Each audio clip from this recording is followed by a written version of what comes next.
brought the gun in 2004 was Thank you totally very much. unreal. Thank you so much. People were saying, Well, I'm so grateful to be a recipient of this award and to be keeping such extraordinary company. I first of all want to thank all of you who are involved in making this possible, but the main thing that I want to do here is to just say how I'm inspired by the young people who are represented here, because I think that's the purpose ultimately of this foundation. And I want to tell just a brief story because Archbishop Tutu is here, one of my heroes, and let you know where I was when I was about your age.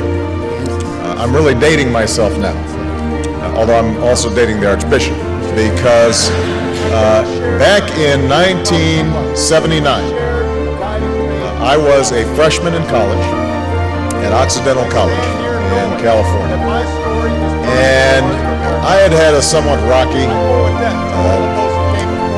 youth and teenage years. My father wasn't at home. I was growing up partly with my grandparents in high school. I'd gotten in trouble occasionally, was what my mother called a good time Charlie, meaning I wasn't really serious. I had some awareness of the world around me. I had some sense of injustice, unfairness, but it wasn't finely honed, it wasn't well developed.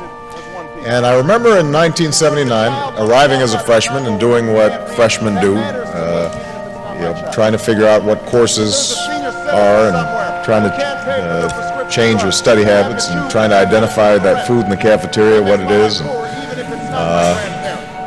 And we were visited on campus by a couple of gentlemen from South Africa who were representatives of the ANC in 1979, 1980.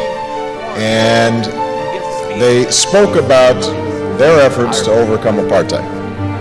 And for about an hour, myself and a group of students listened to these young men who were not much older than we were and described the extraordinary struggles they were going through, the sacrifices that were being made. People who were enduring jail and torture and beatings because they had a sense that somehow, some way, justice would prevail. And that brief meeting, I think, in some ways changed my life, because what it told me, first of all, was that ordinary people can do extraordinary things when they're given an opportunity. We sometimes think that our leaders have fancy degrees or well-educated or some public office somewhere. These young men had none of those things. But what they possessed was an anger over injustice that they were able to channel in a constructive, positive way. And I thought to myself that they gave me some sense of the direction that my life might go.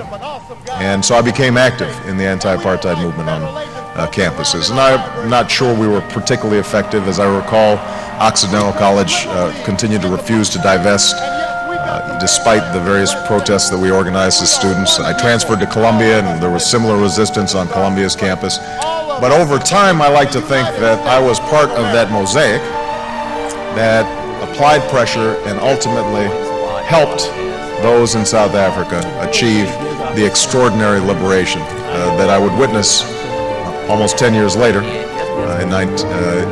as a law student. And I remember the image of Nelson Mandela walking out of prison and understanding that a seminal moment in history had occurred, and that Mandela's long march towards freedom was not his alone, but was part of thousands of footsteps, of millions of footsteps of people all around the world. And I trace back me getting involved in politics to that, of immigrants finding out the consequence of that organizing on college campus, and the young organized that's what's brave organized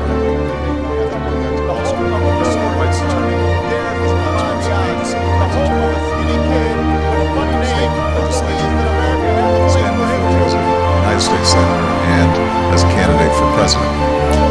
And so the primary message I guess I had in receiving this award is that all of you represent enormous potential and enormous possibility for change.